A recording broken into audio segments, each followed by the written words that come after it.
Welcome to the Broadway Shuffle, a Texas Tech sports podcast. On today's episode, we debate the 2026 Big 12 quarterbacks. As always, I am Brennan Baxter, pleased to be joined by Conrad Mills, Clayton Anderson, and Zyler Buchanan. Gentlemen, spring camp is upon us. Brendan Sorsby is looking good in a Red Raider uniform. But Z, we're doing something a little different with the tiers this year. Why don't you tell us what we have to look forward to in this episode? Well, I think when you start talking football in March, you've got to make sure that there's some sort of spice to your content. It can't be, here's what I think Texas Tech's record is going to be in 2026. You can look forward to this in 6 months.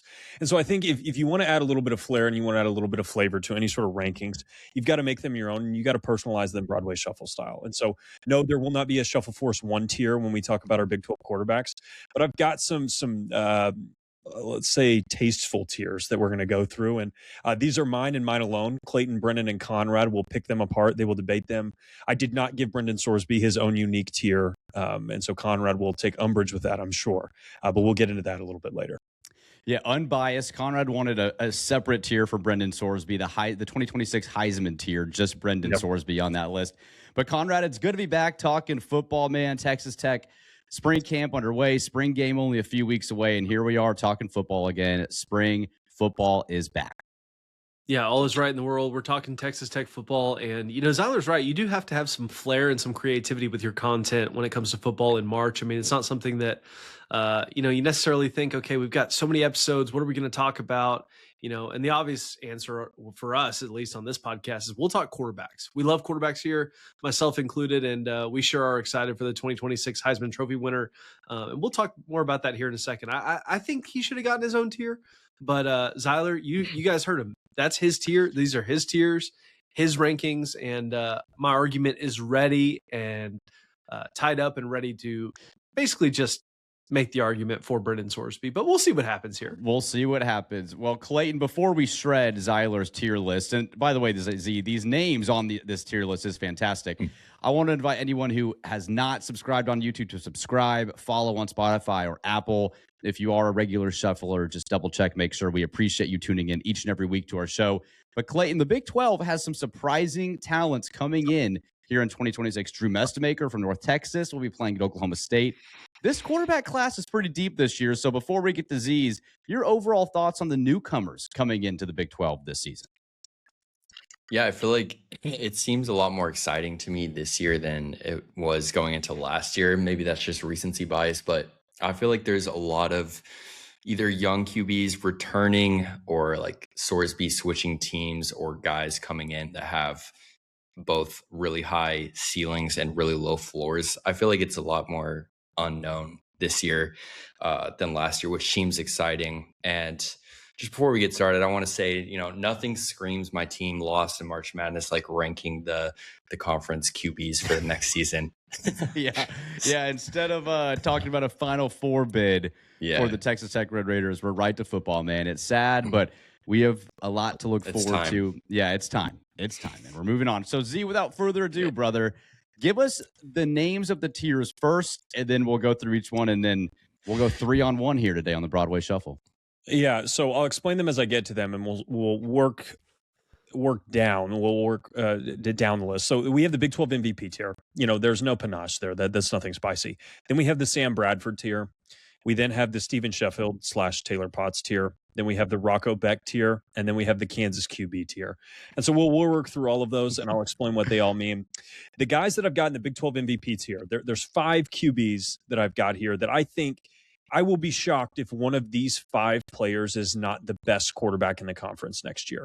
I feel really 99.9% sure that one of these guys is going to be the best quarterback in the conference. I'll lead off with Noah Fifita.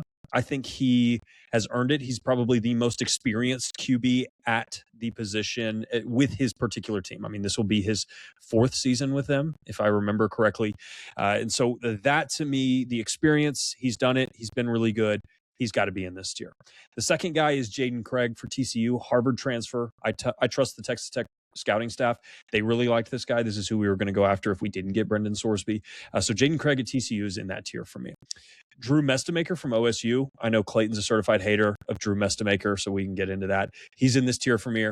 Bear Bachmeier at BYU. is in this tier for me. And then finally, Brendan Sorsby is in this tier for me. So the quarterbacks at Tech, Arizona, TCU, Oklahoma State, and BYU comprise my Big 12 MVP tier. Gentlemen, thoughts, critiques, comments? Clay, let's go to you on the Drew Mestamaker first. Yeah, I actually kind of like Drew Mestamaker. I feel like his price tag is what I scoffed at earlier, because I felt like Tech was getting backlash for paying Sorsby $5 million, and I think he's making like 3.5 per year at OSU.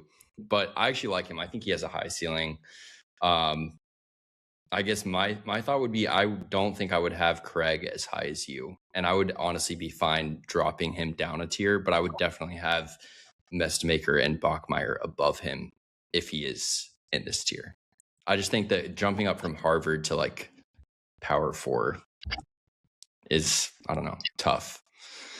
Yeah, it's definitely not an intelligent move for sure. You're definitely taking a step back there, going from Harvard to TCU, one of the worst private schools in the country, mind you. Z, I'll go to Conrad on this too, because I know he has a lot of passionate thoughts about this player. But Bear Bachmeier at 5, but here in the MVP tier list, I know he had a great year with BYU last year, outside of when he played Texas Tech. But Conrad, you're not a huge fan of Bear Bachmeier, so what tier do you think Bear should drop down to if he's not in the MVP tier?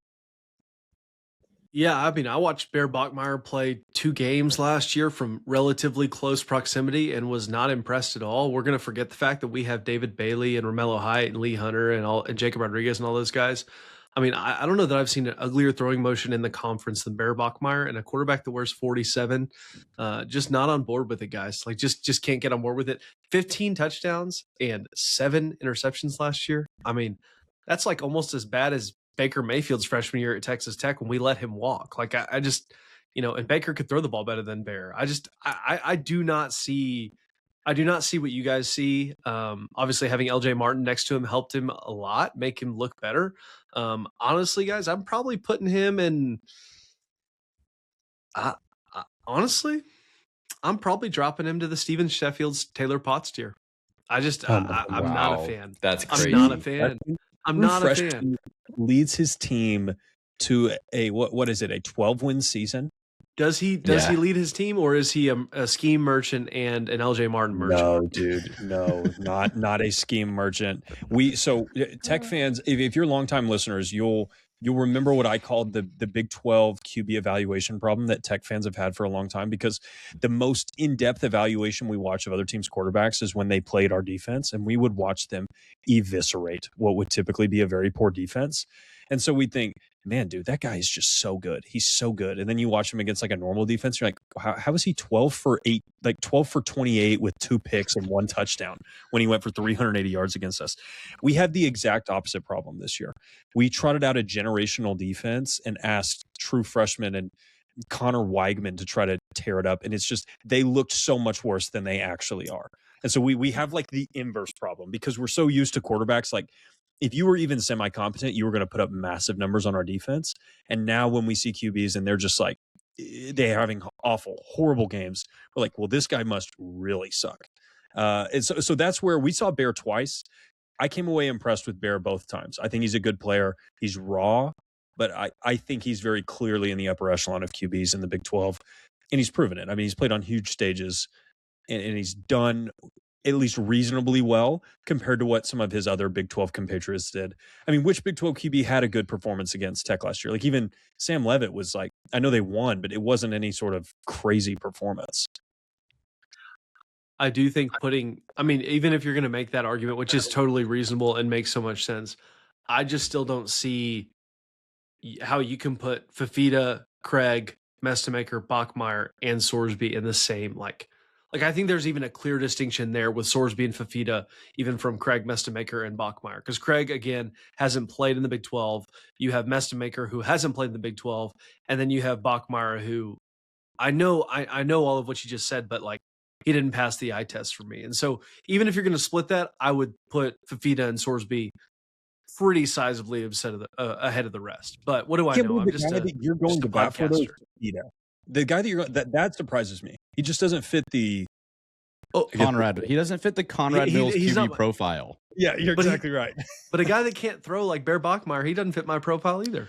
Well, Let me say this about Fafita, though, Z, with Brennan, what they did last year at Arizona with that comeback, and he returning to school. This is his third year in the program. So when you are looking at a top level quarterback in this conference, I know he's short and undersized, but he's a gamer. He plays well. He makes good throws. He can throw a lot of deep balls. I mean, he's had, first round picks like McMillan on his roster as well, too, which has certainly helped. But I would put him and Brendan Sorsby in their individual tier in terms of like you have these top two guys, and then there's some other guys too, like below them. So if we're talking, I don't see Jaden Craig in that MVP tier. I agree with Conrad here that I think Bear Bachmeier is very good. Like I think he's a top 8-10 quarterback in this conference this year, but I think Sorsby and Fafita have separated themselves in terms of what this conference represents when it comes to their top tier quarterbacks. Conrad, if you had to guess, who had more passing yards last year, Bear Bachmeier or Brendan Sorsby? I'm assuming by that question, it's probably going to be Bachmeier. It is Bear Bachmeier. Who do you think had a higher completion percentage, Bear Bachmeier or Brendan Sorsby? This is not going to go well. It's probably Bear Bachmeier. It is Bear Bachmeier. Can you believe that? Conrad, what do we say to that, man? We say that he got absolutely pummeled by a generational defense twice, and I didn't watch a single game of BYU football other than those two games. And so Texas Tech just put him in a category for me that it's just he's never going to recover. And again, guys, wearing number 47 as a quarterback it's inexcusable, and it looks wrong. It looks wrong, guys. It looks wrong. I don't know. I'm not saying Bear Bachmeier is better than Brendan Sorsby, but if you were really, just that's what it sounded like to me, man. No. But I think it's very clear that he, as a true freshman versus a guy that's going into his fourth year, I think what he did was really impressive. What would Sorsby have done on that BYU team? I mean, maybe probably he would have won 12 games. Yeah, probably do the same thing. What would he have done that would have been but his above stats Bear? would be better. Maybe. I mean, but it's like you were throwing to a rapist in Parker Kingston and Chase Roberts. Yeah, that's high character football players. Sorsby had better weapons than Bear did last year. I think he had that's fair. Maybe a slightly worse line, but he had good running backs, and I think he had decent receivers. So Clayton, if you had to pick, this is now a BYU podcast.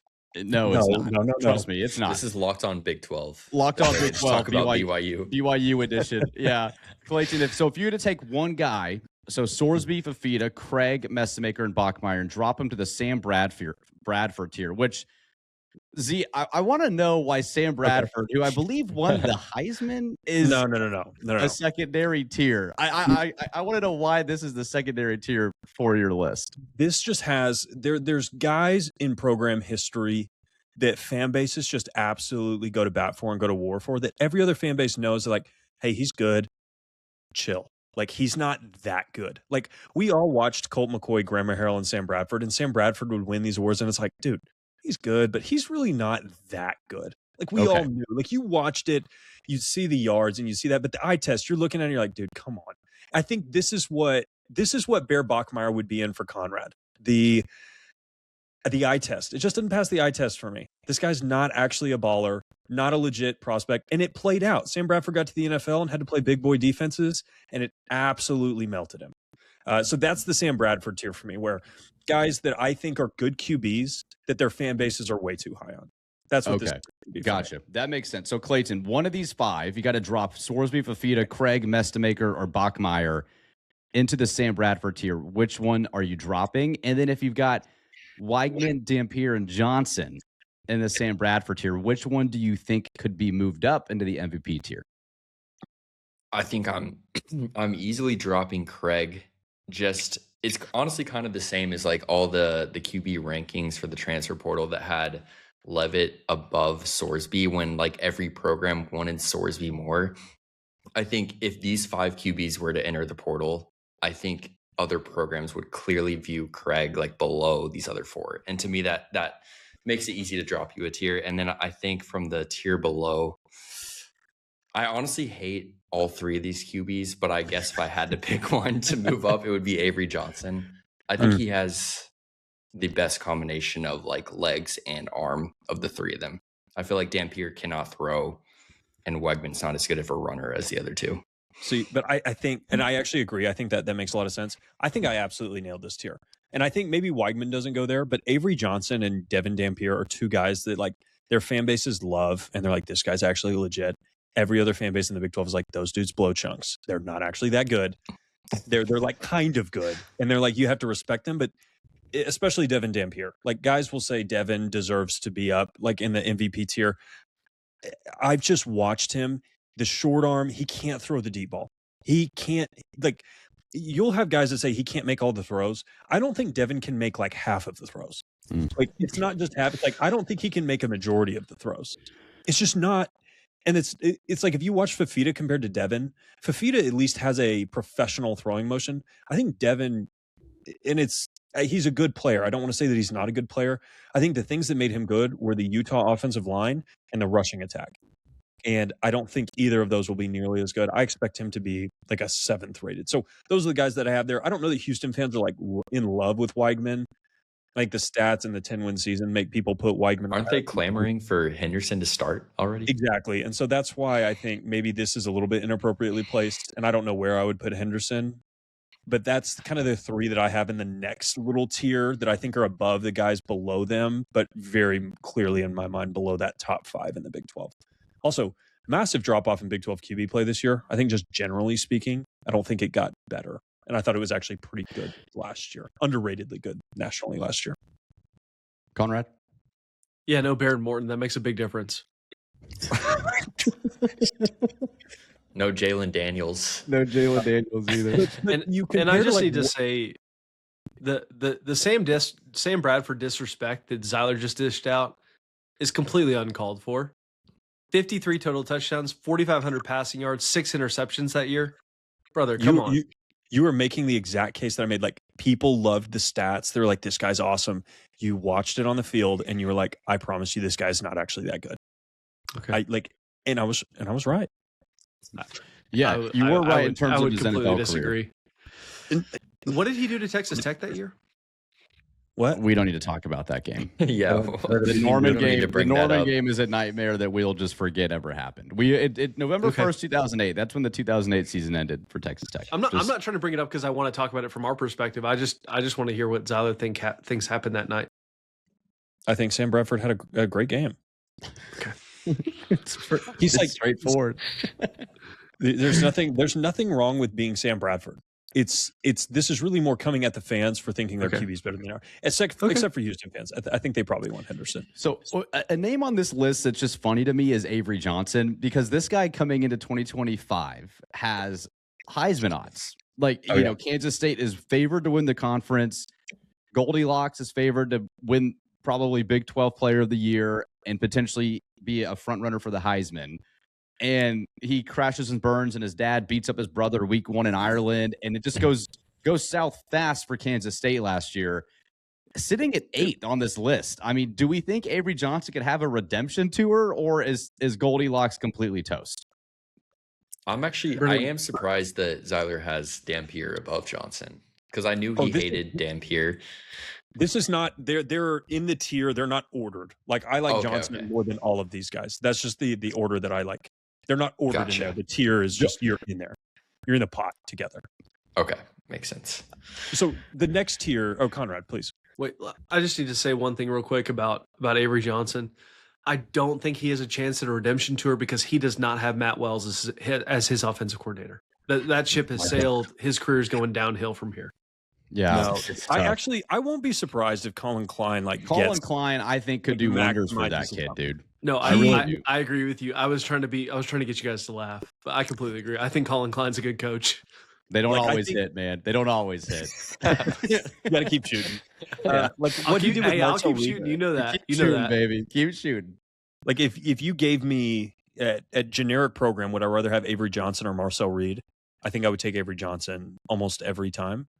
And I think he will be able to at least replicate what Marcel Reed's stat line was at A&M, which I don't think is like a super high bar, but I think he will get the most out of Avery Johnson in a way that I don't think Kleiman and Wells particularly did. Yeah. So don't be surprised if he jumps up and is actually really efficient, but he'd still be in that Sam Bradford tier because I know that he's not actually that good. So I want to get to the Sheffield Potts tier because this is a depressing tier for me, and I'm excited to hear your explanation for this as well too. But at the end of it too, I want us all to be thinking about who we are going to pick will end up as the best Big 12 quarterback at the end of 2026. So hold that. Conrad, I know where you're going to go, but the I know where unbiased all of you answers guys from are the three going. of us, we'll see what happens. But Zyler, why the Sheffield Potts tier? Because this brings me back to a time, man, after 2008. You're kind of feeling the effects. And I loved Stick, man. And Potts had a good beard and long hair, and I thought he was an attractive dude. But this tier, is this a mediocre tier? Are we going with a negative Potts and Sheffield both. tier here? Because I loved that time. It was I didn't love that time. It was just funny because you literally didn't know which QB was going to trot onto the field. And this is the caliber of player that I think you put in here. And the same guy might trot out there, but it might be a totally different experience. And so this is the Stephen Potts, Taylor Sheffield tier. And if you weren't a Tech fan during that time, go back and watch the Potts versus Sticks debates. Those were a lot of fun as a Tech fan, even though those seasons weren't particularly fun. So this is going to be DJ Lagway at Baylor. I think you're going to have some phenomenal games from him, and I think you're going to have just some absolutely horrible games from him. He'll probably put up one of the 10 best performances from a Big 12 QB this season. I feel pretty confident in that. He's also probably going to put up several stinkers that are like bottom tier. You just never know what player you're going to get. The other guys that I got in here, the Arizona State tier, this is Cutter Boley, Mikey Keene, or Cameron Dyer. I was listening to an Arizona State podcast because I'm a sicko and I listen to all these different schools I want to hear. Apparently, dudes have just been throwing a massive amount of interceptions in their spring ball, and they're like, it's worse than what Levitt was doing last year. Like a little bit of panic about what he's looking like in spring. And kind of my rule of thumb from beat reporters is don't listen to the good news, always listen to the bad news. That's the stuff that actually is important. So when I hear bad stuff about a QB 2 weeks into spring ball, I'm going to take note of that. And so I think you're going to get some wild games from the Arizona State QB room. And then the final QB that I have here, Julian Lewis, Colorado. I think the kid has a lot of talent. They're going to be in the go-go offense. Brendan Marion brings it over from UNLV and then Sacramento State, gets to bring it to the Power 4 level. I think they're going to get a few teams with it. And hopefully it's not your Texas Tech Red Raiders, but I think Julian will put up some really impressive numbers, at least against a few teams. And then you're going to have some nights where it just really, really doesn't work. But that to me is going to be a really volatile offense, and volatile in a derogatory way, not like necessarily in a good way. Yeah. So those are my Taylor Potts, Stephen Sheffield tier. Anybody you think you'd add there? I thought about Avery Johnson here, but I just think he's better than all of these guys, so I figured I had to at least respect him a little bit more than that. Yeah, I would not add Avery Johnson to this tier because I think Colin Klein and what he did at Kansas State and his offensive ability to work with quarterbacks, I see Avery Johnson having a much better year in 2026 than he did in 2025. Conrad, I know you're going to say no to that, but DJ Lagway here, man, I would drop this guy lower, personally. Oh, really? I think that DJ Lagway is bad. I just think he's straight up bad. At a school like Florida, I know it's the SEC, but they also had like a fairly favorable schedule, and he had multiple years to show that he was like a Marcel Reed, like even a step above, like not even being great, just being decently good. And he just had some stinkers, like you said. I just don't see it for this guy, especially at a dying university like Baylor with Dave Aranda, who would have gotten fired had his AD probably not gotten fired. Like, I think this is going to be a bad year for the Bears. I think it's going to be a bad fit with Lagway. So I would drop this dude into the bottom tier, which I think you've got is what, the Kansas QB tier. I'd put him at the bottom until he shows me he can be serviceable. He's ass. I think he's ass. That's just a fact. Like, I don't know if Conrad saw this, but did you see that Baylor men's choir now has more Instagram followers than the Baylor football team and the Baylor basketball team? I don't know if you saw this. It was a big deal. That's the best thing I've heard in I don't even know how long. That is absolutely amazing. If you guys haven't seen it, and maybe we'll clip it and do a short, but they do a song. It's their pinned video, and it's them singing this song called Coconuts. And it is the funniest thing that this account has more followers than their football team. You've got to go watch it. This is on Instagram. They have more followers. Okay. You can find Baylor men's choir. They have like 100. Is DJ Lagway in it? No. And I don't mean this disrespectfully, but like I know a lot of Baylor guys, and it looks like if you had to imagine what the Baylor men's choir looked like, it's just exactly that. And I think Baylor University men's choir has 149,000 followers on Instagram. It's crazy. They are. Here's men's choir and brotherhood from Waco, Texas. Come for the fun songs and good music. Stay for the unique and amazing community. It looked like one of their most recent posts is them like congratulating themselves about having more followers than the football team. The amount of things going through my head crazy. right now that I just cannot say publicly is pretty much endless. You can say it. You have a mic in front of you for a reason. No. That's dude, amazing, that Tyler. Thank you for sharing that. I wild. can't wait to spend hours scrolling through that account later tonight. And I listen, I'm not a choir savant. I'm not a musical savant. They have some heat on there. Like some of the stuff that they do, like, okay, I see why people follow this account. Like I get it. Now Baylor football has 145,000, so it's not like they're destroying them. But the fact that a choir account has more than your football team says a lot. We've got to do a video of them singing the coconut song. It is so funny. Can we make a parody of it for Broadway Shuffle Style? I wish I could remember. We could It's do something. that. It's so anyway. Here, We're getting way off topic. I have two things. That was a great conversation. I wish we could keep talking about it, but I have two things to say before I totally forget about this. Zyler, I'm going to tell you, man, I'd put Avery Johnson above Bear Bachmeier for this coming year. I would put Avery Johnson above Bear Bachmeier. Yes. After thinking about it, looking at this tier, I would put him there. Also, Brendan, I completely agree with you. I don't think that's a crazy take. I think it's a perfect take. I think it's like what everybody should think. You But that's made just it. my You should opinion. believe in it. Yeah, absolutely. I completely do. I will also agree with Brendan. I'm just, if DJ Lightweight, I just have a hard time believing in that guy. I don't know. I just feel like the floor is about to fall out from underneath Baylor football right now, and their choir is going to take center stage on their university's campus, and then we'll never hear about the football program again. I will say this though, like Dave Aranda backed into a wall, gets Texas Tech on his schedule. He turns into like Nick Saban. It's not happening. It's not going to happen. I will not do concerned for anything. the game in Waco at all. Dude, I'm it's just going to saying, be dude. It's like gonna we be had me and him Brennan on and the mat, and then he like 40-pieced us at home.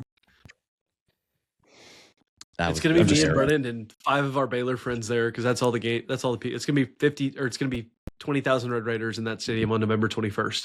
Yeah, I think so too. All right, let's move to the Rocco Beck tier. This one's the gamer. We loved Rocco here on this. You were big Rocco guys.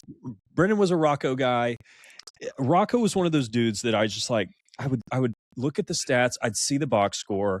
He'd be 13 for 28 with 140 yards and 1 touchdown. And then he'd leave a drive that was just amazing. I'm like, dude, I'm just back in. Like, I'm back in on this guy. Like, just an absolute gamer.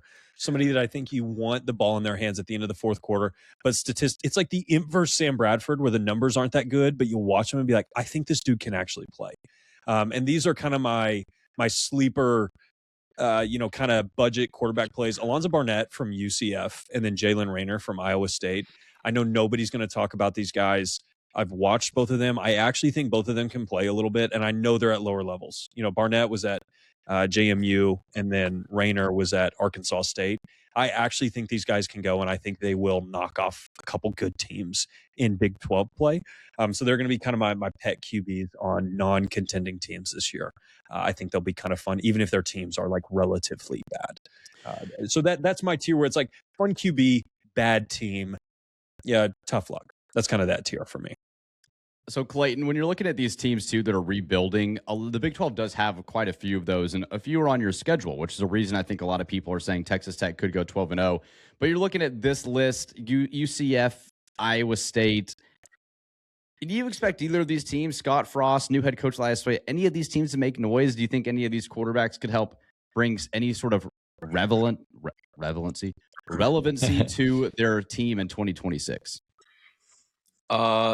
I don't expect either of these teams to be good, but I do kind of like Barnett. I honestly haven't watched Rayner play.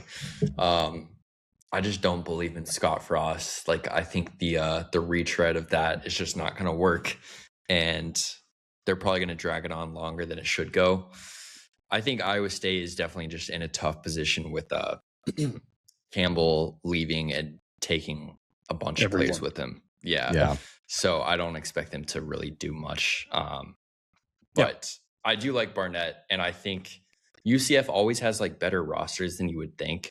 Like last year, they were probably the best D-line you played So I'm sure that's probably the case again. They might be able to knock off a couple of teams, but I don't expect either of these teams to be in contention like in November. No, I think that makes a lot of sense. Yeah, you're right. Like if you pick a random bad Big 12 roster to like randomly pluck a player off of, I would almost always pick UCF. They always have like guys that are good. Like Nigel Kelly, Malachi Lawrence, John Walker. Like John Walker went to Ohio State. Like they picked that dude. Like a D tackle from UCF is now probably going to start for the Ohio State Buckeyes. Like they had good players. They just didn't have a good team, which is unfortunate. And then this is going to be. I could use more explicit words here if I wanted to.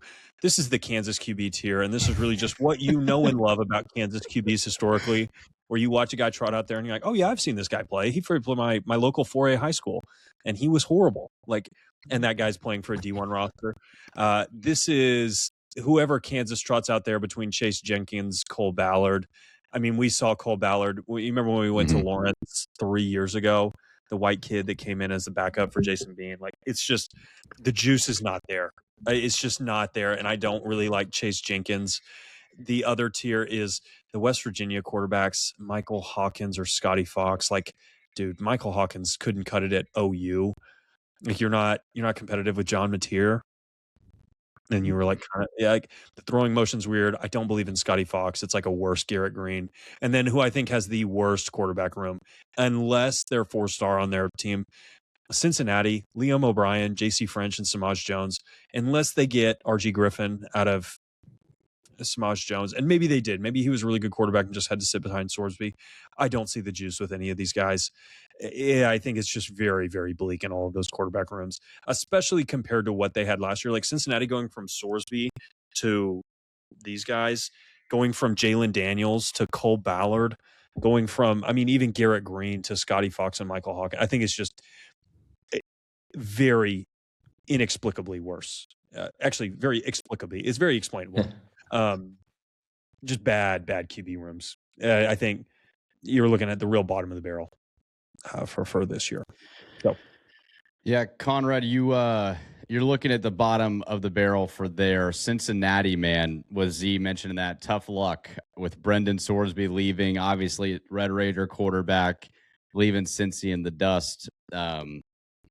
Your thoughts? You get Cincinnati as well too. You do go on the road to Cincinnati this season. Yep. Am not scared one bit. I mean, obviously, I would be, if think about it, guys, if we were Cincinnati fans, we may not even have this podcast anymore. Like, life would be really tough, being, looking at that for us. I mean, it's really fun for us sitting here as Texas Tech guys to look at this and say, well, we've already obviously got the best guy in the conference. Like, we can pick apart all these other guys, but I mean, it does stink with Cincinnati for those guys. But Scott Satterfield is a guru, and he'll have them back up in no time. So don't worry, Cincinnati fans. It's not as bleak as you think. Not as you think. It could be a 1-11 year. We'll see. It could be pretty rough. All right. Well, I said earlier that I wanted to ask you guys. Or yes, Conrad, go ahead. Got one question for all of you. Where would Texas Tech's quarterback room rank in this list? Which tier? If we didn't have Sorsby and we didn't get Levitt? Will Hammond is our starter. Is Will Hammond starting? Because Will Hammond's your starter. Number one. Will Hammond's your starter. Okay. Sam Bradford tier. Okay. No, they might be in the Rocco Beck tier, where the stats maybe don't tell you anything, but my eye test, I believe. Yes, I believe in the eye test of Will, baby. 2027, the future. He's here. I can't wait. I can't wait for the Storm and Mormon's redemption tour, dude. It's going to be legendary. Looking at the full list, sorry, Brendan, it is kind of staggering how many teams you feel like got worse at QB from last year. Like, I think that Tech, OSU, that might be the only two teams that switched QBs and got better. Like, you would expect, I guess, BYU and Kansas State to have better QB play, but like, of the teams that got a new QB, I think those might be the only two that upgraded. Yeah, I think I totally agree. And it's like, there's some returners, but it's like when Baylor goes from Sawyer Robertson to DJ Lagway, I guess there's a world where that's better. But like ASU goes from Sam Levitt to like Cutter Boley, like doesn't really. Josh Hoover to Jaden Craig, Brendan Sorsby to Samaj Jones, like There's just a lot of teams breaking in new QBs where I just don't see the juice. And there will be guys that are going to perform and be better. That's just the nature of the game. Somebody's going to step up and actually end up being a good QB. It's just on paper, it looks way worse. In reading this tier 2, if you look at it from Texas Tech's schedule perspective, you get Noah Fafita at home on Halloween. You get Drew Messamaker on the road, but Oklahoma State rebuilding. Could be a concerning game there depending on how much improved they are. But you don't get Bear Bachmeier. You get Jaden Craig at home. You get Connor Wegman at home. You don't get Dampier Johnson. You get Lagway on the road. You get Arizona State at home. There's just not a lot of juice to those games. A lot of these top tier quarterbacks that you're having to face either at all. And if you are facing that top 8, like in that MVP tier or Bradford tier, you get them at home. So you're not having to deal with a lot of those top quarterbacks playing a meaningful game on the road. Like Julian Lewis is, if you're looking at this list, he's probably Lagway or the best quarterback you're facing on the road, potentially. Or Mestamaker, maybe. Or Mestamaker. But that doesn't terrify me. Sitting here on March 30th, that does not scare me that much. I already know that I'm going to be way too high on Oklahoma State. I know SP Plus, and we'll probably talk about this in a later episode, but SP Plus dropped their 2026 early roster breakdowns, and Tech is, I believe, 7th or 8th, and I think BYU is 16 to 18, something like that. Utah's 25, and then it's a bunch of teams at 38 to 50. And Oklahoma State's 4th or 5th in the Big 12. They're projected to be good, and I think I'm buying it. I think their roster compared to some of these other Big 12, I think they did a good job in the portal, and I'm going to be. You'll hear me banging that drum probably all offseason that Oklahoma State's actually going to be a good team, and I think it's the toughest game on your schedule. I'll stake my flag there, and maybe I'll be wrong, but that's my early hot take that I don't think a lot of people have. Eric Morris is their head coach, guys. Red Raider, we don't need to doubt him. Great coach. Yeah, great coach, legendary Red Raider too. So I want to get to the question of which Big 12 quarterback will end the 2020 season at the top of the class. But before I do that, business owners, real quick, if your marketing strategy is we'll figure it out later, Wonder Tree exists for a reason. Strategy, ads, and creative all handled. We would love to thank Wonder Tree based in Lubbock for sponsoring this episode. Great company for marketing. So check out Wonder Tree as well. So guys, I teased it earlier, but now you got to answer. Which Big 12 quarterback will be atop of the Big 12 MVP tier at the end of the 2026 season? Conrad, I'll go to you first. DJ Lagway, baby. Okay, can I amend the question, Brendan? Let's ask who's going to have the most passing yards, because I think who's the best quarterback on the best team very clearly. I guess what I'm saying is if we're moving him to the top of the class, so Sorsby might have the best team, but he might not necessarily be the best quarterback. Tech might go 11-1. So who's going to be number 1 at the MVP tier level? It doesn't necessarily have to be who won the Big 12. Who won the Big 12? Okay, perfect. Which quarterback is going to be the most successful quarterback and sit as this guy was the best quarterback in the league? Tech might run away with the conference, but Sorsby might have let's, for sake of the argument, Baron Morton was not the best quarterback in the Big 12 last year. You won the conference. So with that being said, who do you think will be atop of the MVP tier list at the end of the season? Conrad, I know you're going to say Brendan Sorsby, so go ahead. I'm going to say, I think as Zyler was trying to amend the question, then you guys were talking, I was like, if Sorsby isn't the best quarterback in the Big 12, does Texas Tech win the Big 12? I think there was. I mean, you won it last year without having. Yeah, but that QB. defense was way better than this one is, right? Or most likely. Most likely. I think you need Sorsby to be the best quarterback in the conference to win it, right? Or maybe top 2, 3. I think, or is the Big 12 just that bad? 6. I think if he's top 6, you're fine. So the Big 12 is just that bad? No, I just think you have a really good roster. Don't start that narrative in March.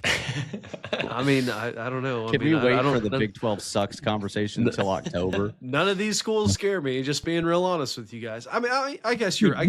I just think one time. How can in we the just new say, era of college football, man? Nobody's competing with this team. Every school, I guarantee Kansas State after the 2022 Big 12 championship was like, dude, we're going to run the Big 12. And then after 2023, I guess Texas won it, so that doesn't really count. But in 2024, I bet Arizona State was thinking, we're going to run this league. The last Big 12 repeat champion was OU in what, 2020 maybe? The difference between those conversations and this one is the investment just maybe even got bigger for Texas Tech, and the roster, like you guys said, is probably better. Like I just don't, and the rest of the conference I feel like is worse. I know, but it's not like TCU and Utah and BYU and Oklahoma State and Baylor. It's not like they're not investing. It's not like these programs have like zero money. No, I'm not saying that, but like with the way your schedule sets up, nothing really scares me. Like I think we got. I just feel like really, like, why could TCU have not made this argument after their 2022 run? Because they're broke. They're not broke. But you know what I mean? Like, there's a reason that Tech is like minus odds to win the conference right now. Like they should be a huge favorite. I'm not saying it always goes that way, but I would be very surprised. Like if Sorsby if he's a top 3 quarterback in the conference, I feel like it's very clear, if not clear. Maybe I don't know. That's hard. Maybe not clearer than last year, but like pretty much the same gap if he's a top 3 quarterback. If you have a really dynamic offense, it's going to be really hard for me to see you just not kind of dominating the conference again. But there's a world where he's just kind of good, like a little bit better than Barron, and you still are in competitive games if your defense takes a step back. Okay, so that's why I'm saying, so assuming that there's a world that exists there, which quarterback ends up at the top of the tier list if it's not Brendan Sorsby? I think the guy that I look at this from like, who's going to kind of have a crappy defense and who's going to have to like carry their team a little bit and have to like step it. Like there's a world where Brendan Sorsby does the Baron Morton thing where he plays like 2 drives in the third quarter and then sits out the rest of the game for a lot of our games. And so that guy doesn't accumulate a ton of the stats. And so that's where I went to Mestamaker potentially. I also think Fafita might have that role where it's like, he's going to have to put up like 300 plus every game for them to win. Like Keyshawn Henderson has the volatility of like, oh dude, insane athlete, can throw the ball around and like has some weapons. I think if I had to bet on 3 guys, it would be Keyshawn Henderson, it would be Noah Fafita, it'd be Drew Mestamaker. I think those guys will have defenses that will allow those guys to get a lot of possessions. Clay, where are you going? Yeah, I'll kind of land on the same thing as Zyler. Even though I'm the hater, I do think that Mestamaker, I think he's going to lead the conference in yards pretty easily. And I think we've already seen him in the same system. And exactly like Zyler said, he's going to have the worst defense of, or at least you would think he would have a worse defense than Tech, BYU, and TCU. I don't know about Arizona. And I think he's just going to throw the ball a lot. I also think he's going to turn it over a lot, which leads to quick scores, get the ball back. So I think he leads the conference in yards by like, I don't know, like 400 yards at the end of the year. I like that take. I'm going Fafita here for me personally. In the ever-changing world of college football, when you've got a guy that's been in a program, year 3 of a system with a coach, he's been there senior. I think he's kind of figured out the game a little bit too. I expect him to have a huge year. I hope he doesn't have a huge game on October 31st in Lubbock, but I think he's going to have a really good season. I think Arizona righted the ship a little bit last year. I expect them to be in that top 4 or 5 in the conference. They were sneaky good last year. I mean, Zyler, you were talking about them late November, and you were like, no one's talking about this team because they're kind of out of it, but Arizona is like a top 25 football team in the country, and so I think that continues for them, and I think Fafita will end up being the top quarterback in terms of numbers and production at the end of 2026. But I also expect Brendan Sorsby to have a better year than Baron Morton had. And I think Brendan will be right there as well. And he'll be a big reason why Texas Tech does win the Big 12.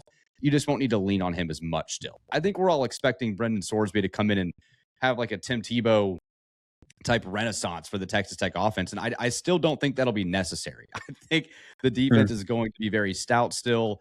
I think the offense has so many dynamic players with the running back position, wide receiver, tight end with Terrence Carter. I'm just not certain you're going to need a lot of big-time games from Brendan Sorsby to win a lot of football games. So for that reason, I'll keep him in that tier, but I think Fafita will end up number 1. Conrad? Yeah, it makes all these arguments make sense. I mean, they all make sense. I see why you're saying these things. I just still believe that he's the best quarterback in the league. And I think what you'll see though is this team is just going to be so heads and shoulders above the rest of the league that you're right. He's just not going to have to do as much, but I think he's obviously more capable and his ceiling is much higher than what you saw with Barron last year. Yeah, I think that's a great point. Well, we'll see, man. We've got a lot to break down, but it's our Sunday night episode, Monday morning when you're listening, which means it's time for the Tommy Tubbervilles of the week. And we've got some good one this week, a crazy week in the world of sports with lots of Tommies. But before we do that, again, if this is your first time listening, you haven't subscribed on YouTube, we are 10 away from 2,500. It's a fast growing community. It's 100% free. So make sure to hit that subscribe button, go to YouTube, follow us there. We're looking forward to continue to grow into football season. We have a lot of content planned in the spring and summer. Can't wait to bring that to you guys. So, Z, who is your Tommy Tubberville of the week? Yeah, this one's just kind of pure spite and hatred. Yaxel Lindeborg's going to take it from me. This dude in his pressers, he's got it. He's almost 24 years old. You're playing college basketball, and he's making statements like, yeah, I was just really offended they put a freshman on me. It's like, my brother in Christ, like, this kid was in 6th grade when you entered college. Like, get a grip. And he keeps laughing about it and like acting like it's a disrespectful question. And if you feel so disrespected by that, maybe you should go play with kids your own age and go to the G League, where you're likely going to spend the vast majority of your career. The way that he carries himself is really unbecoming of the Michigan program. I don't like that team. They're the most unlikable 1 seed I think I've ever seen. And I thought Auburn was going to take that cake for me. Like, Janai Broom was really annoying. Yaxel is like way worse than that. He was at least professional in a lot of his pressers and things like that. Yaxel is acting like this is, I don't know. He bothers me a lot. So I will be rooting against Michigan, which means they'll probably win the title. So Yaxel on the board is my Tommy Tubberville of the week. I like it. Clay, I know you've got a good one here. Your bracket was almost perfect with that Final Four there, but one team had to screw it up for you. Yeah, yours too, man. My Tommy will go to Duke basketball, and specifically Caden Boozer. Genuinely one of the worst chokes I've seen in March Madness in a good while, both in the sense that I think they were up 19 points and blew that lead, and then also had the ball up 2 with 10 seconds left. You really just need to get the ball in and hold it. For some reason, they're trying to get everyone touch, throwing it all around. And then UConn gets a steal. And then I also think the defense after that was very puzzling. They were all just kind of standing around, like waiting for them to run a play. It's like, dude, there's 3 seconds left. They're going to shoot it. And of course he hits it. That always happens in March. So Duke basketball for one of the worst chokes. I think someone pointed out that like the manner that they lost last year, imagine coming back the next year and like topping that with a bigger choke. Like, that's tough to do. John Shire is low-key building out a pretty good portfolio of choke jobs. So Duke and Caden Boozer, you're my Tommy. That's a good one, man. Conrad? In all of their games they've lost this year, they've had above a 97% win probability, like been up like 15 plus points, which is they were impressive that you've only lost 4 games and you should have won all 4 of those, but still, yeah, very good one, Clay. One of those being Texas Tech feels pretty good too. So, Conrad, who you got, man? Yeah, I'm going to go with myself for picking Duke to win the whole thing. Got that wrong. You get that wrong. You win a Tommy. So myself. All right. Wait, you know, out of all of us here on the show, you keep yourself accountable a good bit, dude. I feel like you've been a Tommy chosen by you 5 or 6 times on the show. So you can say accountability, or you can say lack of creativity. You choose. Yeah, we can choose. Dude, mine is anyone that dislikes the movie Project Hail Mary, because I saw this movie and it was bad, man. And I don't know if you guys have seen it yet, but I've seen some people be like, that movie is overrated. And I've seen a lot of stuff online. It is phenomenal. And so anyone that dislikes that movie, first of all, go see it. But if you haven't seen it, go. And if you have seen it and don't like it, I don't know what to tell you. I think you're off the touch, man. I love that movie. Clay, did you see it? Have y'all seen it? Yeah, we saw it, and dude, we had a theater full of like the most talkative people you've ever watched a movie with. So that kind of put a damper on my experience. But I agree with you, it's a good movie. And I feel like there's people who hate movies like that just to be different, unique. Yeah, dude, get over it. And I think that's the case. Things can be universally liked, like the Broadway Shuffle, man. You know, you can just What like a it segue. and say you like it. It's not that hard. It's not that hard.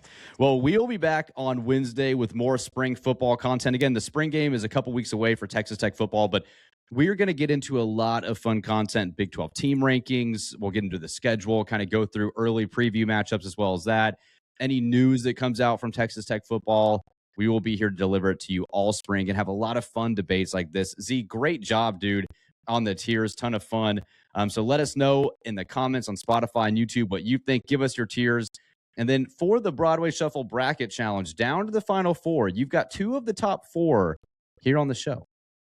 But Poppy's bracket, whoever Poppy is currently number 1. They've got Arizona winning it all. So Poppy, whoever you are out there, we don't know who you are. I've got an idea. I hope I'm wrong. But if you win, you will finish first. So look forward to that as well, man. So for Conrad, Clayton, and Tyler, I am Brendan Baxter, and we will see you guys Thursday morning on the Broadway Shuffle. Thanks, Brennan. He makes the catch. He's going all the way. 20, 15,